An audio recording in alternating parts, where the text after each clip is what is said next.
শুভ দুপুর বন্ধুরা। আজকে সত্যি খুব দেরি হয়ে গেছে, কেননা আমার মেয়ের আজকে জন্মদিন। রান্না করতে, ছেলেকে স্কুলে পাঠাতে, তাকে সে তো কিছুই পারে না, আপনারা তো জানেন। তাকে স্কুলে পাঠিয়ে দিয়ে রান্না করেছি। আজকে আমার মেয়ের জন্মদিন। বন্ধুদেরকে বলে দাও আমার জামাটা কেমন হয়েছে। আজকে খুব মনে পড়ছে মার কথা আর ওর বাবার কথা। দুজন তো বুক ভরা আশীর্বাদ করতো সবসময়, আজকে দুজনেই পাশে কেউ নেই। মাটা যেহেতু ছিল, মাও চলে গেছে, আজকে 1 বছর হলো। আশীর্বাদ করার মতো আর কেউ নেই, একমাত্র আমি ছাড়া। আর আপনারাও আছেন, আশা করি আপনারাও আমার মেয়ের পাশে আছেন।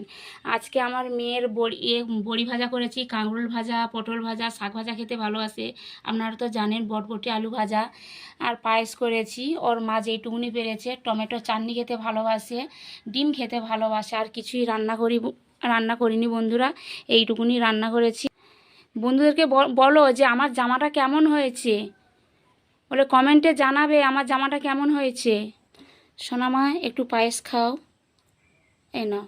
এই তুমি কিশমিশ খেতে ভালোবাসো। শুভ জন্মদিন সোনামা। বন্ধুদেরকে বলে দাও শুভ দুপুর, টাটা টাটা, শুভ দুপুর বন্ধুরা, রাখছি।